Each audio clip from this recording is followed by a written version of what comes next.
watch the whole show. I watch the little bits. I find them funny. Ha ha ha. Obviously some really lovely stakes, but there is also consolation prize of dropping teams in this game, bringing the mute, bringing in the information denial, just stopping his ability from being as powerful as it liked. Oh no! That was like when you're in the movies and see it in 3D. Solotov opens it up, gets rid of Rorik. Nako finds Bride, and they're all a go here across the top floor, trying to blind and smash their way in. Falcons, they've lost out 2 of their opening players, including the backline maestro that is Bride, so instead try and find a second, rebuild. Joom though, he's a bit loose, and Solotov gets one, and there's Joom hanging in white and pounces to bite the head. Also going to try and double up. But here we go, yeah, there it is from Joom. No problem at all, misthrown, easy swing on a cigar shop, and I mean, there's no util. I mean, Dan had used all the room, and there's so many different angles that you have to try and face check, and the crossfires are just disgusting. Joom, a little bit of an overpeak there, and that does give Pasha an opportunity at a clutch. But look at his HP though, not favorable for him. Going to try and open up that long angle, and we'll do that successfully. EFAC, oh, did have a peek. All he needs is 1 bullet. It's going to be enough to take him out, and Pasha able to land 1 shot, but again, just look at this, the face checking, he's just unsure, has to check all these different angles, and EFAC's there. Falcons cut the whole half. He's hoping he can force a bit of a rotate, but there it is. Great little pinch on towards EFAC, who is offering some support now. Demo that in the middle of the site as they battle against a Monty inside of Bakery. It's going to raise a couple of warning symbols. Yeah, I mean, that Monty though, look at the information though. Able to feed that through, in goes the sense, which will be dropped as Joom. Don't forget, has that Goyo canister as well to try and block off that window. Solotov goes for the aggressive swing, but not going to work out for him. Pasha, he knows exactly where Joom's going to be. The jump in's there, and the trade is good. VP maintain the lead, 2-3. They're making sure they're in these positions, but Users is trying to fight back, and Bride, that's the second time he's taken a bite from a gun out from distance. Oh, no. As Nako puts the pressure in. They know exactly where the last player is, so they're going to try and go for the plant. You can see it's being pinged for him, but he's got a long distance to cover, and he's got to try and find the longer, less safe way around. And now a post plant with a Monty on one side and Rorik on the other. VirtusPro. As we find ourselves already digging and looking for some sort of glory and victory here, but a shield maybe being surrounded, gone a little bit too deep, caught out, and there's 2 for Falcons. They just weren't quite able to connect the parts of the approach there. We saw them trying to move in on towards white, trying to move in across here on library, and unfortunately for them, the make or break for VirtusPro's round, they weren't able to get themselves entirely locked in. There's damage being done all over the shop, and Rorik is the next to go down, quickly followed by Dan. Leaves just Disguise alone. He was outside the building briefly there, Demo. I don't think you clocked. I'm pretty sure you just jumped from top floor down. Cafe, that's where the defenders can really start to snowball, because there are really punish those defenders at range. Well, if they can try and just force that player out, he's out the building again, Demo. He was like, oh, sorry, did you not see that in the last round? Fine, I'll jump out the building again, see if I can try and find my way back in. In the meantime, Joom takes...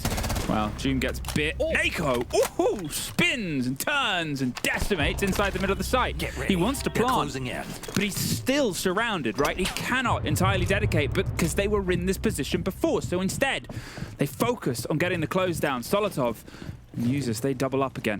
They get themselves in a position. There's the first, there's the still not the second.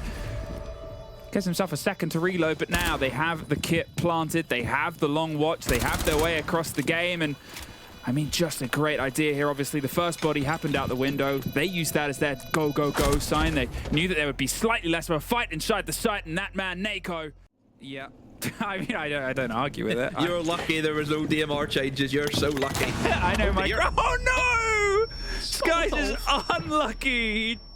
That... I mean, not a lot happening over towards Bakery this time, as we can see, so he's just going to be a bit of a lone wolf on that side, and here comes the drop using that sense. This was the expected take the first time they went here, and it is now going to work for them really, really well. In goes the defuse, and Rede tries to go for the jump over, but I think this diffuser being planted now should be a lockout. I've seen many teams win it from this spot. EFAC is upstairs, but it's Rorik holding on upstairs, and oh dear, Users up against the shield, and Nako's there with a pistol. VP. They knew he was going to be peeking that as he did. Solotov just tried to challenge it, I guess, and lost out. But I guess it's the engagement, right? As you said, Solotov's playstyle. He's going to try and send it. He's going to try and get himself in. Users does get Rorik. They've still got the read on what's going on. The Blackbeard player is able to get one more. You talked about how good they are with the shield, and he just keeps on going and going and going. Users is the next to fall, but he gets himself his third for the round, so he's put in his work. Now it's just this narrow firefight, but once again, they'll stick the plant. Once again, it's a post plant. Once again, it's a post plant with a shield as well. And I mean, how do you get your way around? There's no way he can get the player up. That grenade is going to be the end of it, but it's actually through the drone hole. Oh dear, oh dear, oh dear. Seeing how these attacks unfold, yeah, it's a wonderful start for VirtusPro. They're I wouldn't say necessarily this is the strongest suit of Falcons, but I understand why. Okay, so near VIP, and you know there's two players kind of located towards that side of the map. You've got Dan and Pasha over towards that. Wonder if there's maybe going to try and use the Candelas to try and block it off. Pasha's went for the retake up the stairs, and Soltov has shut him down, and Brady almost getting taken out. And I mean, to lose him, that would have been massive for VP. He's taken down the Ying without using the Candelas would have been big. And oh, Solotov gets picked off. Dan, a great shot. Beautiful take there on towards. They're going for the blind. They've got 30 seconds now. The pressure comes on towards the site, but he just misses the man. Brede. Awkward angles and rotating around the bars. Couldn't quite net him the kill. They're still trying to shepherd some clear space, but look at the positions that they're in. EFAC has the cover from one side. They are aware of him as Rorik's holding down with that LMG and caught in the cross. 10 seconds. Need to try and plant, but they're dropping blind here. Demo. VirtusPro. Just sit there. They didn't want to let Falcons set up, and this is part of that growth that they were talking about. There it is, the double! As I say it, the man delivers. They do not let Falcons. It's going to be the case. Look at who they've lost. They've lost the Habana. There's still castle barricades up on windows and kind of areas such as the bar door. Skies just finds users as he walks across. The trades there from EFAC. But at this stage, it's just going to be... They're making sure that they have all of their options covered. There's a couple of pings on towards the player, but it's a narrow little angle. He's got to just eke through, and they surrounded him. Look at that network that they built around the last player. Then they pinch onto the final one. They just... Now, with a minute left, a minute potentially all left, the Falcons on this map before we hurtle in towards our second. To be fair, this wasn't their map to pick, but as Nako finds himself one more before it's traded out, whilst being hot droned around and try and get the pressure on towards the plant. It'll only be deactivated for so long, but without that body caught out in the middle and no C4s, they're just going to swing on. Where's the vertical cover demo? Where's the support? Well, it's under pressure. As we see, they rotate their way up. A shotgun swings the corner, but it's a 2 versus 1 users. All that is left, but not for long. VirtusPro! What a show! with a bit of a showdown, but looking at their stats so far, I mean, Nako is clearly winning that matchup. Yeah, I think also because Nako is the one that manages to use the gaps open by his teammates, whether it's Pasha, whether it is Dan. He's the one that calls the right things after this. You said it before, I think, and you called it with the Pasha triple kill, Jack, at the beginning. It was, he starts with trying to clear a basement and doing a first ball take. It does not work. They're lost. They don't know what to do. Won the second, but still a lot of people having faith that Falcons can still... On the attack is where they go. I believe last time, wasn't it? You know, maybe a bit of missed prep here, and they've sort of shot themselves in the foot. The first fight is shot in the face. Solotov goes down. They lose that Capital. They lose the pressure. Doom, in the meantime, going for the pressure on towards the backstab on top green, whilst Brede's drawing attention here. So they've gone wide. They've gone for kills, but they've only got 30 seconds to try and make everything land together, and still both a Tachanka and a Clash to try and break their way through. That man is perfect in these sort of conditions, and these conditions call for a shotgun. Tearing a man in half before swinging around immediately into a Blackbeard, though, an execution, and Brede is caught out as the last body. That is now 7 rounds in a row for used to clear away the roamers in towards that mid floor. There are quite a few of them. Got 2 players ready to go, and the Echo tries the combo with the Blitz. I mean, they still do get the Blitz, but they did lose the smoke though, and down goes Dan. Falcons, yes, they've lost the Blitz, but that smoke is the very important one. Without fully needing to be in those places. You can see both Pasha and Dan watching Echo drones, watching these sort of positions. They're getting a little bit adventurous here, Nako, and well, unfortunately adventure didn't pay off. It is traded, but there's the follow through, and that leaves just Rorik alone. But hey, they're friendly. They'll send him on his way almost immediately. Trying to hunt on towards Skies. He knows he's under a bit of pressure. It's a Jamos in a 1 versus 1, but you can see the drones are wearing their way around. They're making sure that they can't swing on, but Rorik actually gets the opener, even whilst they're being surrounded here. Briday's being cooked, the pressure's being put on. Jume's able to find 1 kill on the swing round from the rotation. They've still got this player above and his own fight and his own engagement, and just caught. And that gives them now a minute and a man advantage, but here is that player and that play we talked about that could really just shift the balance on the scales. Not aware enough is the answer to the question I was about to say. If that went a little bit longer, now a 3 versus 3, but they're aware somebody isn't on the site, but a great little 1-2 punch, trap the man in the box, get the man's cover and get everybody else. VirtusPro, they bounce back 2-1. Out in the bomb site, they just couldn't get into it.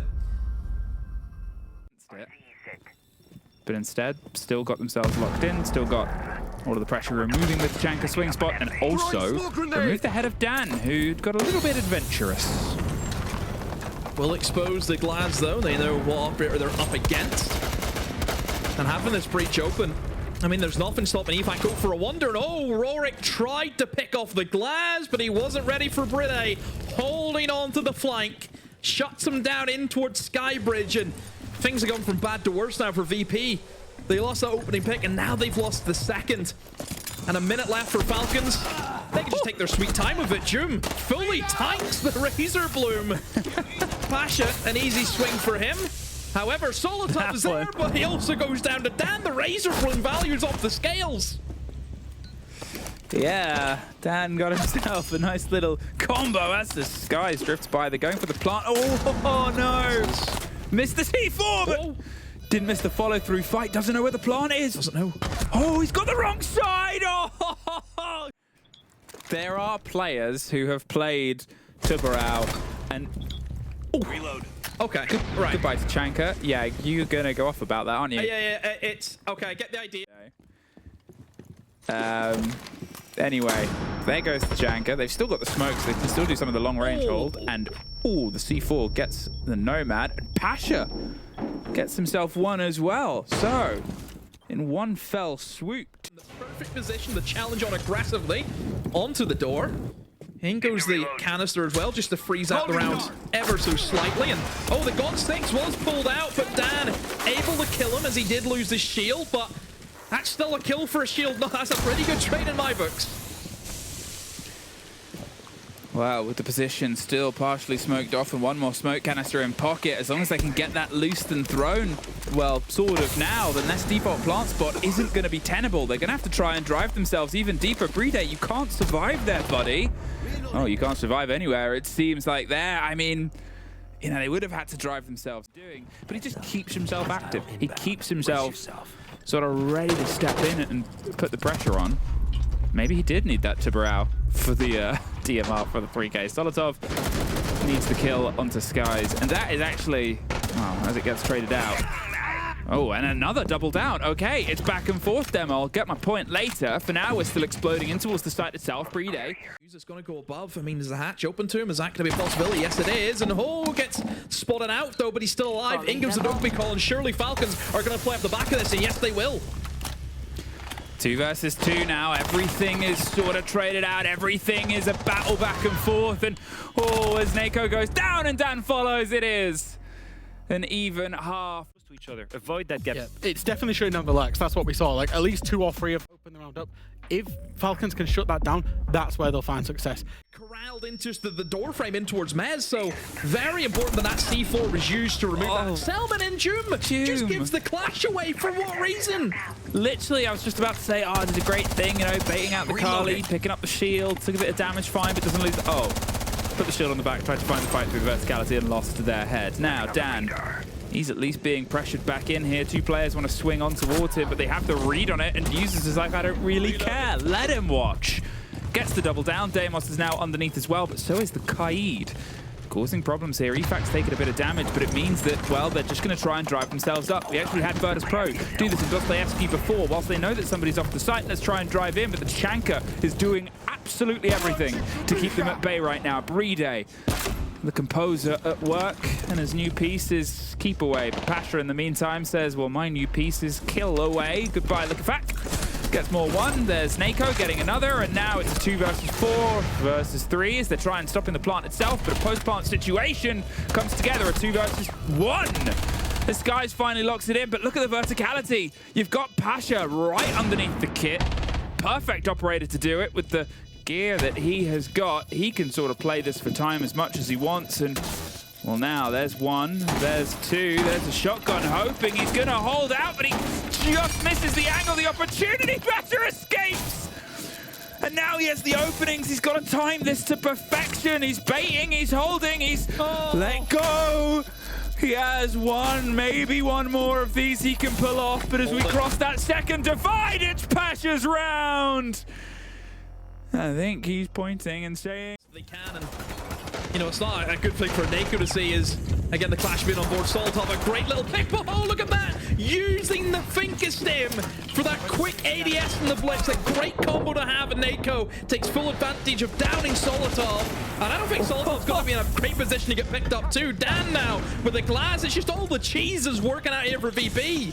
Oh, the mice, they're living.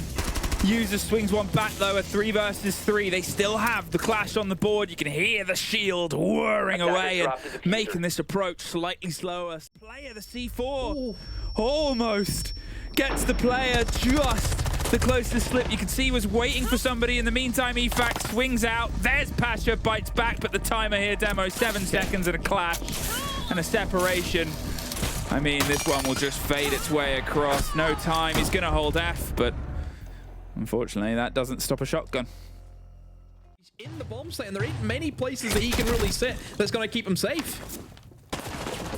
Wants to try and put the pressure back out, sort of breathe out a bit, but Dan doubles down, gets himself the second for the round, but is 14th for the map. As they put the pressure on towards the verticality, but look at the timer, Demo, 21 seconds, having to sprint through his own fire for the hope of a kill, but Doom locks down one side. Pasha in the meantime, and Skies double it up, just leaves Doom alone, but he's in the vertical, so he has just that little sliver of hope, but the sliver is something that can be shot, as point proven, can't quite catch the man with the kit, but 3 seconds, it's Pasha that pushes on, and traded rounds is still the name of the game. Network of energy they've applied and supplied throughout this. Here's another narrow fight, and Pasha catches Liquefac, and just another perfectly orchestrated trap. Will there be? Go for it again. I mean, just this slow and steady approach from VP's working really well for them. At this point now, 30 seconds. They're going to see if they can try and drive themselves in. More of this trade game, more of this network and this pressure, and only 1 of those smoke canisters, but all those Shumaka fires left in pocket and left ready to pop and pounce. 20 seconds, swings out, caught out, double down once again. Uses all that's left, but not for long. VirtusPro. But anyone else would be dead. The Echo is going to be massively important. But remember when we sort of talked about these sort of plays, there's one that nets itself. It wasn't the smoke that went solo, but they had 2 led by the distance. They've kept their cool. As I said before, you know, when we're sort of running around this with how early the timeouts were from both teams, they only had the game ahead of them, Breeday! Rorik hit you with the pre-fire, but there's 1, but only 20 seconds to try and keep on pushing, and they've still got this utility to have to push their way through. You can see the blinds are coming out. Solotov takes a lot of damage. Doom, though, trades out 1, finds 2! Doom, the all-important superstar player, gets the picks he needed. And they make sure they lock in just 1 more. Downstairs using that skeleton key to open up a lot of these different angles. And really for Users now, he's in a bit of a pinch here. And oh, the flashbang comes in, but still Users able to connect with a shotgun. Pasha is gone. The opening pick goes in favor of Falcons, and now for VP with that man disadvantage. How do they break through the smoke? Just gonna try and face check the shotgun, but never mind. Look at this from Users. Slippy maneuver into bathroom is where he goes. The clash is gone. VP are going to try and force their way through. They've been able to find 2 kills now as British finish off EFAC using his flames. What the heck? Yeah, I was going to say finding kills isn't really the way that they wanted that to go. I said if they could try and get rid of one or the other, but unfortunately taking out their own players, the shield. He can buy himself some space. We've said how brilliantly Nako's played this. He slips his way in, slips his way back out. The destruction's coming on the other side, but it's otherwise a fully fronted, just assault onto the desk. And now 2 Falcons players left on the back end. Nako takes a lot of damage. Solotov gets 1, but it just leaves 1 A 3 versus 1. They're trying to stop it for VirtusPro. They confirm their place in the top 2. Salt Lake City and SI points galore. Pro as well. We get to speak to them as we have them on the line. Congratulations, Dark, on qualifying to the Salt Lake City Major. Please tell us how you're feeling. Hello everyone. First, sorry for the camera. I don't know why, but internet looks like it's not so good in the moment. But I think we use all the energy on the game, right? Just feeling very proud for all the play, all the work you can do. Dark, in terms of the players, you have quite a few players not used to necessarily being at the international events, you know? It's a first time for Rorik, the French guys especially, only ever been to one before. Was there much nerves before the game? To be honest, I think they even don't thinking about that. I'm feeling them on the game like a really experienced guys. And they showed that today, right? So I'm thinking, yeah, for sure, they have some players here have gonna have the first experience, but they play like a big guys today, you know. I think looking at you guys play today, I thought we saw another map again. We saw Cafe. I feel like we see more and more of you guys, and the more I look at it, I'm like, I don't know how limited your map pool is. Like, I feel like in such a short amount of time, having made such big changes and changed IGL, somehow you have an extended map pool for BO3s. Do you feel the same, or do you think there's still a lot of work to do before going to the Salt Lake City Major? Yeah, I think we have more work to do before to go to Major, because work with 9 maps is really hard. And have some things we don't show. We don't play Bank on this stage. I don't remember if we have more maps we didn't play. Probably was just Bank now. But anyway, for the Major, for sure you need more things, right? So it's time for we focus on that. And the work was enough for sure for Kickoff. Kickoff is a more fast than any stage, right? So was my choice using maps. But I have the minimum maps good, you know. So thanks God the playoff was just 2 best of 3 because we cannot do too much more than that. So now it's time to focus for the Major. That's awesome. Well, thanks so much for sharing all these insights. Bit of time to unwind now, regain the energy as well for the next series that you're playing later today. Thank you for your time. Thank you everyone. But it wasn't just Nako, particularly Dan and Pasha on those big game moments to find a way to win around. It was just big pop-off, multi-kill after multi-kill after multi-kill from those guys. I just felt like Lair was a repeat of Cafe in the sense that the guys that were the enablers in the end were the entry line.